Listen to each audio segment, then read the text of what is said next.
In the shadows of a clandestine base, Slytherin Cord prepares his trap.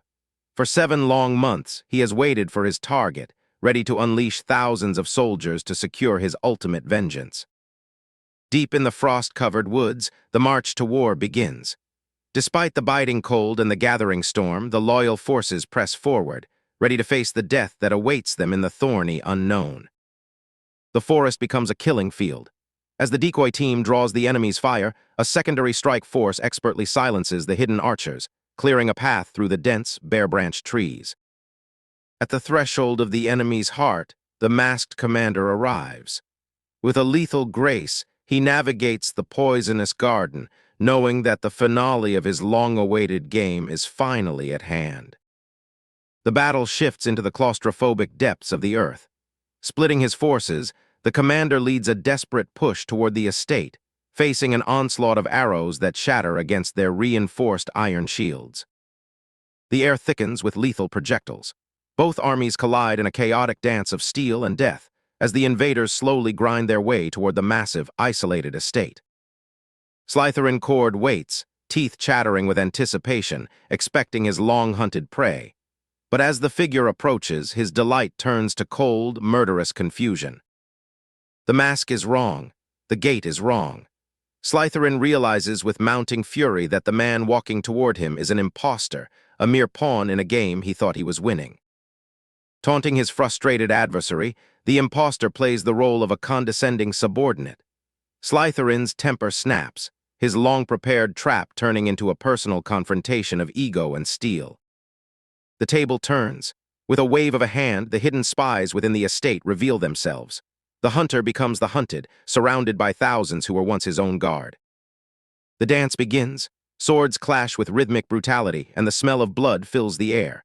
Slytherin fights with the ferocity of a trapped animal, refusing to accept his inevitable downfall.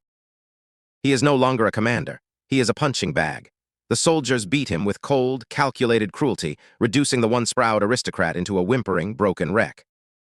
The soldiers show no mercy, for they look upon the broken form of Mona and see the reflection of their own rage. Every punch delivered to Slytherin is a debt paid for her suffering. As the battle concludes, Death observes the carnage from the sidelines. The estate is secured, the prisoners are bound, and the true mastermind waits for the final act to unfold. Back in the heart of Baymard, the king gathers his council. With the threat of spies finally managed, he sets his sights on the future, restructuring his military into elite special units. The air in the room turns heavy as classified envelopes are distributed. These documents hold the secrets of national security, and the leaders understand the weight of the task assigned to them. Excitement and obsession drive the leaders back to their duties. They depart with the zeal of men who hold the fate of a nation in their hands, their eyes fixed on the work ahead. With the strategy settled, the king turns his attention to his heart.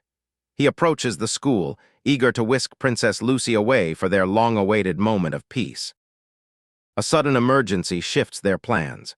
12 massive boggles have washed ashore, and Princess Lucy, ever the caretaker, insists on saving these majestic, injured creatures of the sea. As the whales return to the ocean, the king's joy is interrupted by a piercing warning from the system. A life is in danger, a death that could unravel the entire world.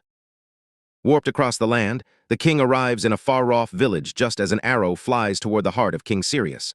With a flick of his wrist, he catches the projectile midair. Dismissing the enemy's confusion, the man in black challenges them all.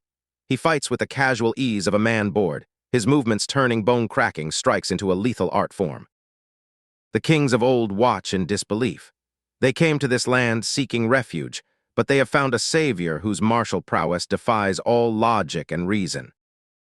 The battle ends as quickly as it began. With a smirk, the savior reveals himself to be none other than the king of Baymard, leaving the royal refugees in a state of utter shock. With the mission a success, the king returns to his empire to witness the birth of a new era. The motion picture studios are abuzz, ready to capture the legends of the world on camera. Lights, camera, action.